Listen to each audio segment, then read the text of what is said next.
दोस्तों नमस्कार, मुझे सब्सक्राइब करें और मेरे साथ बने रहें। दोस्तों मैं बताना चाहता हूं कि अनावश्यक खर्चों से हम कैसे बचें। आखिर जो धन होता है हमारे पास उसका सदुपयोग कैसे हो, इस विषय में मैं जो है ये वीडियो आपको बता रहा हूं और इसको आप सुनेंगे तो निश्चित रूप से आप धन पर केंद्रित कर पाएंगे।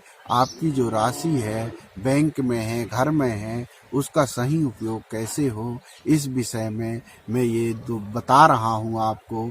आप मुझे देख रहे हैं तो मैं आपको बताना चाहता हूँ दोस्तों कि आपके पास यदि धन है तो उसका आप अच्छे से कैसे उपयोग करें। हमारे घर में हम जैसे 3 चीज़ें मनुष्य को आवश्यकता होती है: रोटी, कपड़ा और मकान। रोटी, कपड़ा और मकान में सभी कुछ समाहित होता है, लेकिन शिक्षा में आप जितना भी धन खर्च करते हैं, कभी भी शिक्षा में किया गया व्यय, शिक्षा में किया गया खर्च कभी भी अनावश्यक नहीं होता है। इसलिए हमें शिक्षा में कभी भी खर्च करने से नहीं डरना चाहिए। कहते हैं शिक्षा है अनमोल रतन, पढ़ने का सब करो जतन। एजुकेशन जो होता है हमारे भारतीय संस्कृति में क्या होता है कि हम जो है बच्चों को पढ़ाने के लिए कतराते हैं। कई घरों में ऐसा होता है कि पढ़ने में माता पिता भी कम इंटरेस्ट लेते हैं कि हम बच्चे को पढ़ा करके क्या करेंगे, उसका नौकरी तो लगना नहीं है, इतनी ज़्यादा बेरोजगारी है, हम बच्चे को क्यों पढ़ाएं। इसके बाद भी मैं ये पूछना चाहता हूँ आपसे, क्या आप कभी ये सोचे हैं कि आपका जो पैसा है, जो आप इकट्ठा कर रहे हैं, जो धन है, जो व्यापार चल रहा है, बिजनेस चल रहा है, क्या आप उसका उपयोग किस में करेंगे? उसके शादी में करेंगे, विवाह में करेंगे, उसके लड़के बच्चे होंगे उसमें करेंगे, मकान बनाएंगे, गाड़ी खरीदेंगे और क्या खर्च करेंगे? कपड़े खरीदेंगे, आभूषण खरीदेंगे। एक तो हमारे भारतीय संस्कृति में आभूषणों की परंपरा बहुत ज़्यादा है। हम शिक्षा को आभूषण यदि मान लें तो हमारा देश सोने से भी ऊंचे जा सकता है, क्योंकि शिक्षा जहाँ होती है वहाँ हीरे जवाहरात का मूल्य भी कम हो जाता है। तो दोस्तों मैं ये कहूँगा, हमारे भारत में यदि शिक्षा को हम सोने से ज़्यादा मूल्यवान मान लें तो निश्चित रूप से सोना हमारे पैरों में होगा, ना माथे में होगा, ना गले में होगा, ना उंगली में होगा। इसलिए यदि हमारे पास शिक्षा है, ज्ञान है, तो आभूषण की कोई कीमत नहीं है।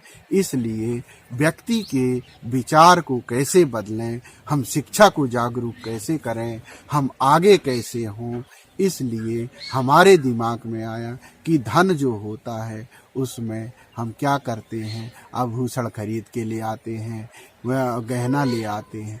आभूषणों से मन और दिमाग का, विचार का परिवर्तन नहीं हो सकता है। आभूषण एक शोभनीय वस्तु है, एक श्रृंगार है जो किसी को दिखाने के लिए होती है और खुद के पहनने के लिए होती है, लेकिन आभूषण गुण का निर्माण नहीं करता है।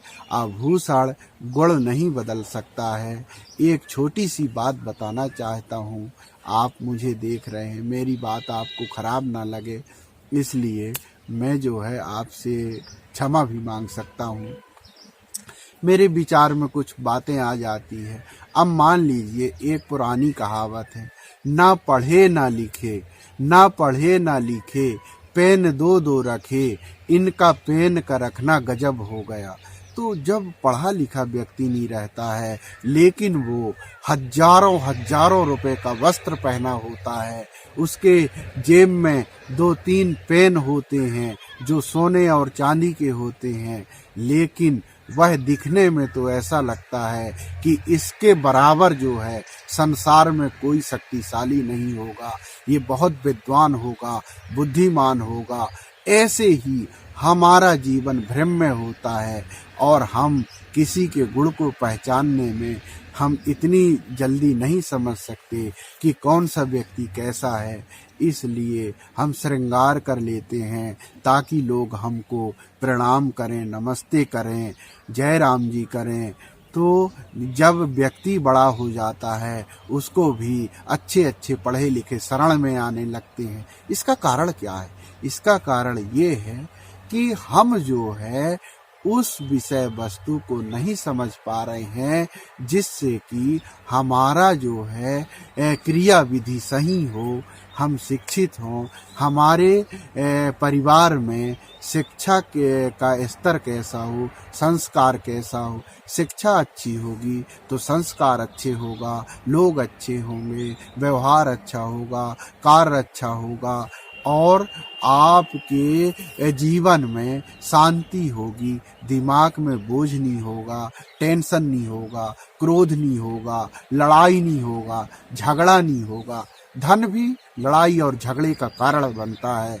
इसलिए धन का महत्व जो है सिर्फ आवश्यक कार्यों के लिए होता है। हम घर में जो भी हमको आवश्यक हो उसमें ही हमको उन चीज़ों का क्रय करना चाहिए जिनकी ज़रूरत है।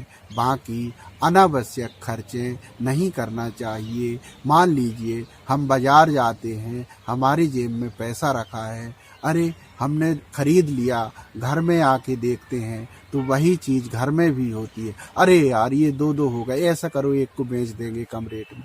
तो इसका एक प्रोग्राम बनाना चाहिए, आपकी उसकी डायरी होना चाहिए कि हमारे घर में जो भी वस्तुएं हैं उन वस्तुओं को आपको मालूम होना चाहिए।